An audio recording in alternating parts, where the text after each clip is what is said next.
Oke, salam semuanya.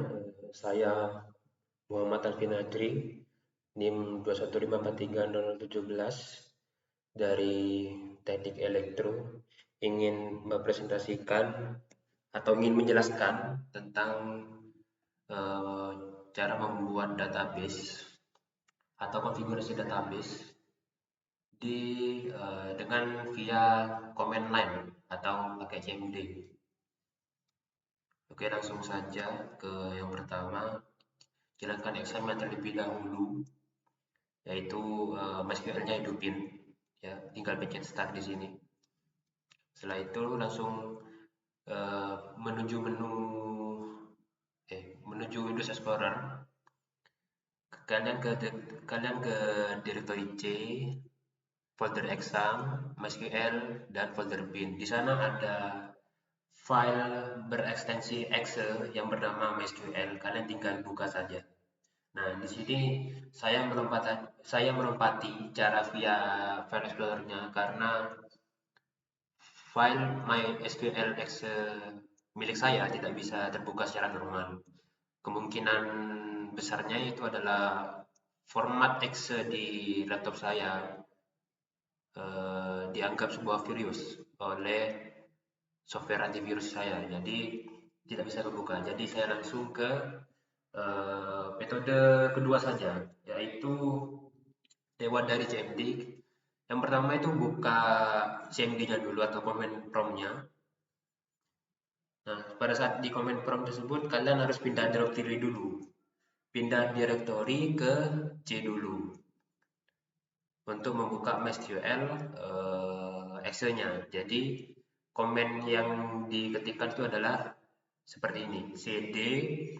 CD ya, spasi C, ini directory C, titik 2 slash kebalik apa namanya slash miring kebalik ya, garing kebalik, folder exam garing folder MySQL garing bin. Nah, kalian langsung pencet enter di situ, otomatis kalian masuk ke directory ini. Nah, untuk konfigurasi MySQL-nya itu butuh administrasi untuk apa ya, bisa aksesnya itu lewat administrasi. Jadi supaya kita bisa masuk admin MySQL-nya, kita harus eh, ketikkan perintah tersebut. Ini. MySQL spasi min u spasi root spasi min p. Pada saat kalian enter itu ada password di sini. Karena admin root admin root exam itu defaultnya adalah root dan defaultnya itu pada saat install itu root sama passwordnya kosong. Jadi pada saat enter password kalian tinggal enter saja, nggak usah ketikkan apa-apa, maka akan otomatis masuk ke administrasi MySQL. Next, tampilan database.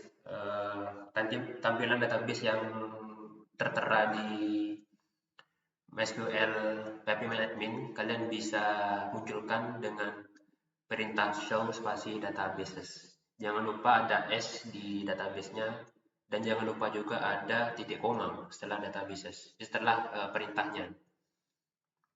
Lalu muncullah database yang tertera di phpMyAdmin. Ada di sini ada 6 database ya.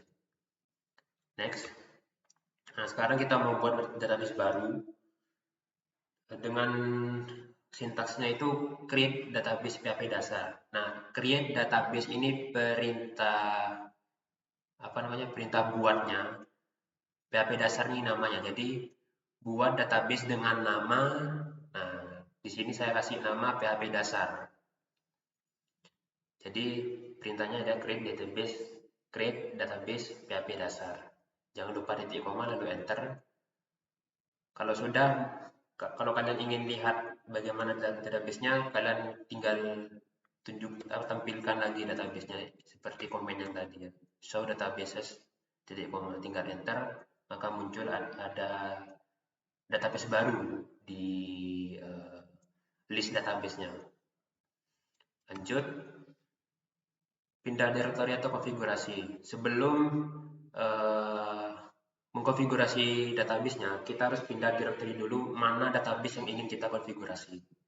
Nah, di sini kan masih none ya, di sebelah tulisan MariaDB ini menunjukkan belum masuk database manapun.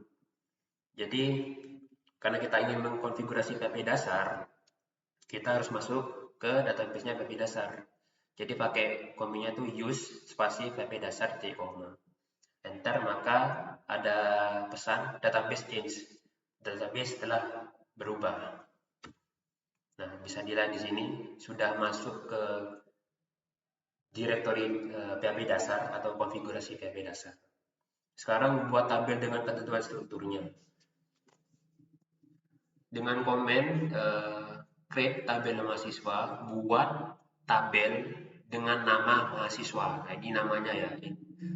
Buat tabel dengan nama mahasiswa, spasi, dalam kurung. Nah, ini sebenarnya kalian bisa apa namanya? Next langsung ke kiri tulis ketiknya. Ketiknya kalian bisa langsung ke samping saja, nggak usah spasi, nggak usah enter. Karena kalau saya menggunakan enter karena biar tulisannya nggak panjang-panjang amat. Jadinya saya enter, nggak apa-apa, nggak akan nggak akan error karena komennya masih belum selesai. Jadi kita diarahkan untuk teruskan komennya, apalagi nih ya, karena sistemnya baca, oh ini komennya belum selesai. Nah, jadinya tetap bisa nulis komennya kalau misalkan salah ataupun keliru ya, masih bisa lanjut lah istilahnya. Oke. Nah, di sini sudah masuk ke dalam kurung ini ya, sudah masuk ke strukturnya. Jadi yang struktur pertama itu ada ID ya. ID itu kayak urutan nomor. Kalau kalian pernah lihat tabel ya. Jadi ID ini urutan nomor. Integer, primary key, auto increment. Jadi ID ini dibuat secara otomatis tanpa harus kita ketikkan manual. Jadi ID setelah ada data masuk, setelah kita masukkan data utama, maka otomatis ID-nya terbentuk. Nanti buat database kedua lagi nanti muncul nomor 2, database ketiga buat datanya lagi nanti muncul ID ketiga gitu, dan seterusnya sampai tak terhingga seberapa banyak database yang kalian buat. Setelah selesai ID, koma, spasi, ini harusnya spasi ya, karena saya milih enter ya jadi enter saja. Selanjutnya ada nama. Namanya tuh pakai varchar karena variabel karakter ya nama itu. Jadi saya pakai varchar dengan nilai 100. Lanjut ke NRP. Ini sebenarnya NIM ya, bukan NRP karena di UPM istilahnya pakai NIM. Untuk NIM-nya menggunakan char karakter saja karena angka saja ya, bukan sama hurufnya lagi. Gak ada huruf sama sekali maksud saya. Dengan jumlah nilainya itu 9 karena dihitung ada 9 angka di NIM UPM. Koma, lanjut ke email, jurusan, dan gambar. Jadi saya buat 1, 2, 3, 4, 5. Saya buat 6 struktur tabel di sini. Setelah selesai, jangan lupa kurung tutup. Tadi kan ada kurung buka ya. Jangan lupa di kurung tutup plus titik koma. Tinggal enter. Kalau berhasil berarti ada pesan query OK. Nah, ini di sini nih. Next, lanjut. Tampilkan lagi kalau kalian mau buktinya, tinggal ditampilkan lagi tabelnya, show tables. Ya, sudah jadi di sini. Dan kalau kalian mau lihat strukturnya secara langsung, bisa kalian ketikkan describe mahasiswa. Describe tabelnya, deskripsikan tabelnya itu seperti apa. Maka strukturnya akan ditampilkan semuanya seperti ini. Ya. Next, isi data tabel dengan ketentuan struktur yang sudah dibuat. Kita akan masukkan data ke dalam tabelnya.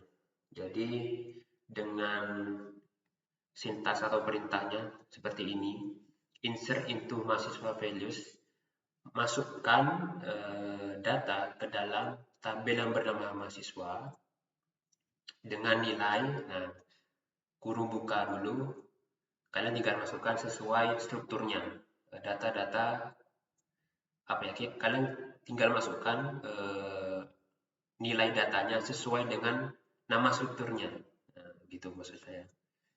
Jadi tadi kan ada 6 struktur ya, di sini saya masukkan 6 data juga sesuai strukturnya. Yang pertama ada ID. ID kenapa saya kosongkan? Karena tadi kan sudah dibentuk otomatis ya. Jadi kita hanya kosongkan saja, nggak usah diisi manual. Maka kata diisi otomatis nanti.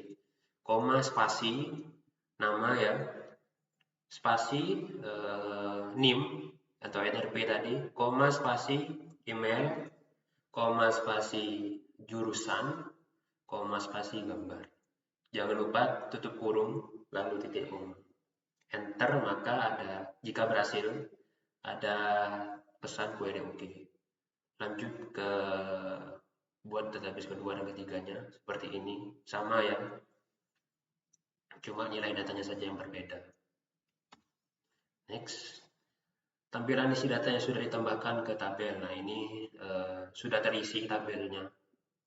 Dengan kalau mau lihat isi datanya itu kalian tinggal ketik ini nih, select spasi bintang spasi from spasi mahasiswa titik koma. Select apa ya? Pilih semua isi data, tampilkan semua isi datanya dari tabel mahasiswa. Nah, maka sudah tertera ya. Tadi masukkan 3 ya, 1, 2, 3. Maka 3 data tabel sudah ditampilkan, sudah masuk. Next, menampilkan spesifik data.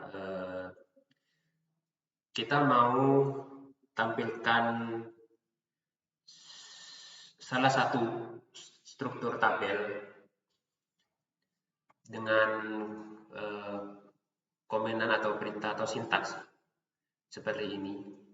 Jadi misalkan contoh di sini ya, select NRP from mahasiswa, pilih struktur tabel NRP dari tabel mahasiswa. Nah, maka akan hanya ditampilkan struktur tabel NRP saja yang ditampilkan di tampilannya. Jadi semua selain struktur NRP itu tidak ditampilkan karena kalian hanya menampilkan struktur tabel NRP saja di sintaksnya. Nah, maksudnya begitu. Bisa lebih dari satu, maka kalian inputkan di sintaksnya itu 2 nama struktur. Kalau kalian ingin lebih dari satu ya, misalkan kalian ingin 2 struktur tabel ini ditampilkan, salah 2 struktur tabel yang ingin ditampilkan. Nah, kalian tinggal tambah saja, select spasi. Di sini saya menampilkan nama dan email ya, jadi select spasi nama, koma, spasi email, spasi from, spasi mahasiswa, titik koma. Di sini sudah tertera yang 2 karena saya short out nama dan email. Next. Nah ini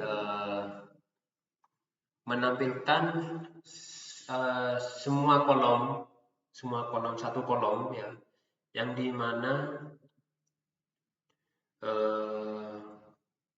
nama strukturnya itu adalah ini. Nah, maksud dari perintahnya itu begitu. Jadi kita ingin menampilkan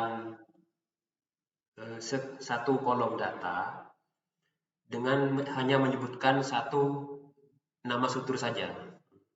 Jadi sintaksnya seperti ini, select spasi bintang spasi from spasi mahasiswa spasi where spasi nama strukturnya. Nah, saya pilih NRP ya, where spasi NRP sama dengan panggillah apa namanya, nilai datanya, masukkan nilai datanya, petik ya, bukan titik, bukan titik dua, petik terus titik koma. Maka yang akan disepat adalah data yang pertama tadi, karena NIM-nya kan 17 nih. Nah, maka dipanggillah satu kolom tersebut yang sejajar dengan 17, yang sejajar dengan NIM 215430017. Lanjut, merubah data pada struktur tertentu. Jadi jika ada kesalahan atau kalian ingin mengubah datanya gitu kan, kalian tinggal tulis komennya ini, update mahasiswa set email. Nah, maksudnya gimana? Update tabel mahasiswa yang dimana akan ingin mengganti emailnya adalah ini. Nah, ini bukan email yang sebelumnya, tapi masukkan email yang baru, masukkan nilai data yang baru. Jika sudah, yang dimana letaknya itu sejajar dengan struktur nama dengan nama tersebut. Nah, jadi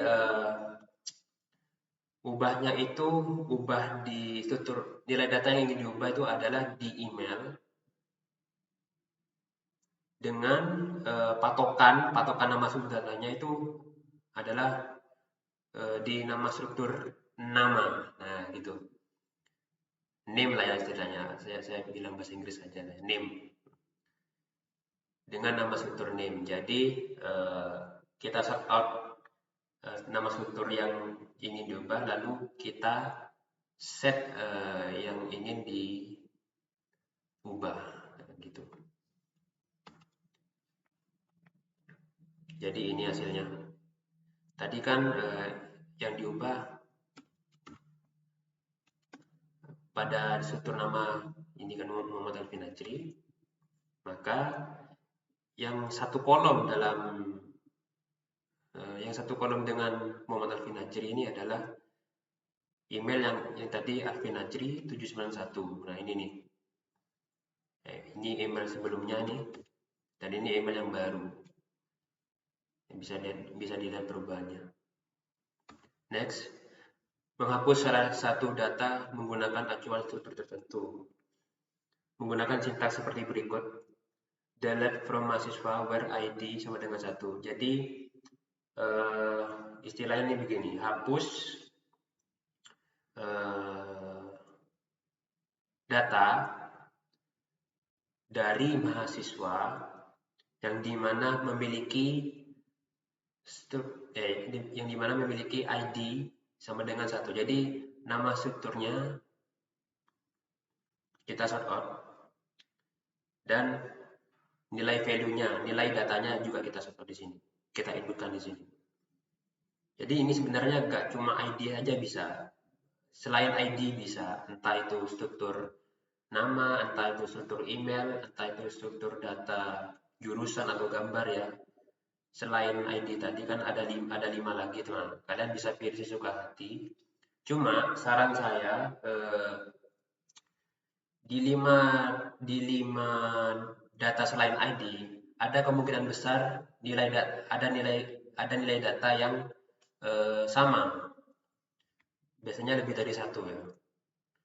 Atau lebih dari 2, biasanya itu sama. Jadi, nah, yang lebih spesifik saya sarankan adalah kita sort out yang ID saja, karena jelas setiap ada data baru kan nomor urutnya kan berbeda-beda tuh. Nah, jadi lebih enak, lebih gampang lah kalian untuk menghapusnya. Next, nah maka nilai data yang berada di struktur nama ID yang dimana ID-nya 1 maka akan terhapus. Ya, hilang ya. Sudah terhapus. Oke, next. Menghapus tabel. Nah, jadi ini bukan hapus data, sudah hapus tabelnya. Maka tabel ini ya itu dihapus dengan keseluruhan data-datanya.